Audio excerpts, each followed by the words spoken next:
sur le plateau de TV Finance. Il est temps de retrouver Bernard Pretz-Desclot. Bonjour. Bonjour Adeline.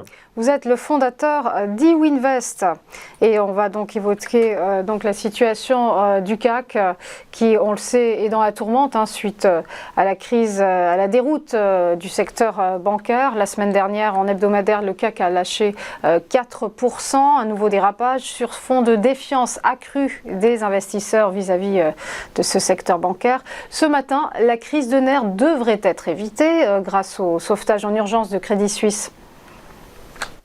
Oui, tout à fait. Mais bon, la première chose que je voudrais dire, c'est qu'il faut déjà rester très calme. La bourse monte, la bourse baisse. Et c'est vrai que beaucoup se réjouissent lorsque la bourse monte, mais il ne faut pas oublier que pour que la bourse monte, il faut qu'il y ait des périodes où la bourse va corriger. Et depuis bientôt 30 ans que je suis sur les marchés financiers, j'ai connu énormément de crises et à chaque fois, les marchés ont rebondi. Donc, c'est vraiment le premier point sur lequel je veux insister. Lorsqu'on vient en bourse, on gère son risque. Et si l'on gère bien son risque, le fait que ça baisse est plutôt une opportunité plutôt qu'en fait un risque. Après, je pense que beaucoup, moi-même le premier, depuis donc maintenant plus de 3 semaines, j'étais plutôt à l'écart des actions.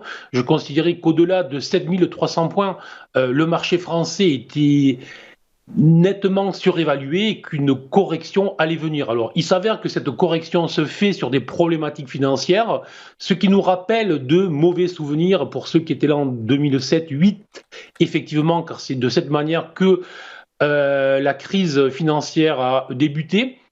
Maintenant, ce qu'on va dire aussi, dans une optique de rassurer ceux qui sont inquiets, c'est le fait que jusqu'à présent, c'est pratiquement un sans faute des autorités financières qui vraiment font ce qu'il faut.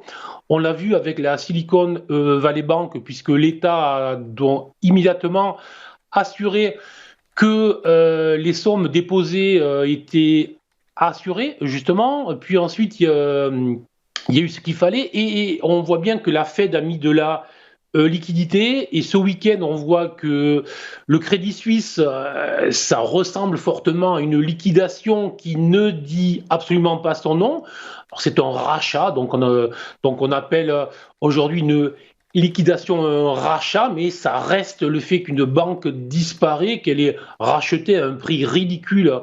Voilà, et alors il y aura effectivement des pertes, c'est-à-dire que ceux qui avaient des obligations, donc en fait on parle d'une somme supérieure à 16 milliards, là où en principe les obligations viennent en premier, il y a ensuite les actionnaires aussi. Bref, il y a effectivement des pertes, mais on voit bien que les autorités maîtrisent bien le sujet et qu'on n'est pas du tout, pour le moment et à ce stade, je ne dis pas que peut-être la situation pourrait se dégrader dans les jours et les semaines à venir, mais pour le moment et à ce stade, tout est bien en maîtrise et on injecte de la liquidité, puisque les banquiers centraux ont eu une action conjointe Fed, BOJ et la BCE pour rassurer aussi à ce niveau-là, puisque je rappelle qu'on n'est pas du tout à ce stade sur une crise de solvabilité comme on pouvait avoir avec les subprimes.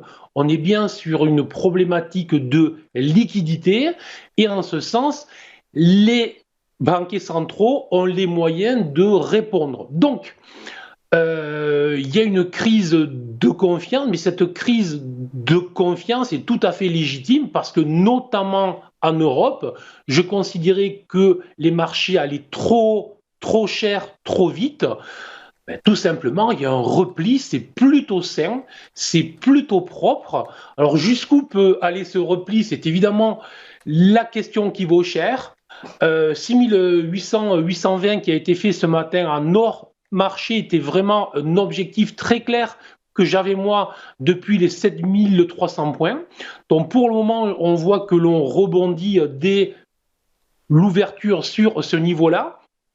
Sous ce niveau, donc si les 6800, 820 venaient à céder, le niveau suivant, c'est le niveau des 6500 points qui, lui, devrait être un niveau qui devrait maintenir les cours quand même plus que sérieusement, sauf s'il y avait vraiment, puisqu'effectivement, hein, je vous parlais que pour le moment tout ça est bien maintenu, mais dès ce week-end, on sait bien que tout le monde recherche quel va être le prochain Crédit Suisse, et on sait bien que tout le monde, tous les financiers, tous les traders se tournent vers l'Allemagne, puisqu'on sait très bien qu'il y en a une là-bas qui est en survie depuis plusieurs années.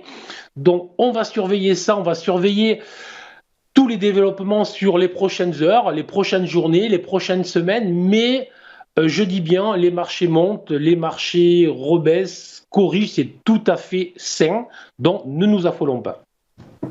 Pas de panique, voilà pour votre flegme légendaire. Merci beaucoup Bernard Prazesko pour votre décryptage. On vous retrouve juste après une courte pause pour les valeurs du jour avec donc les Market Movers.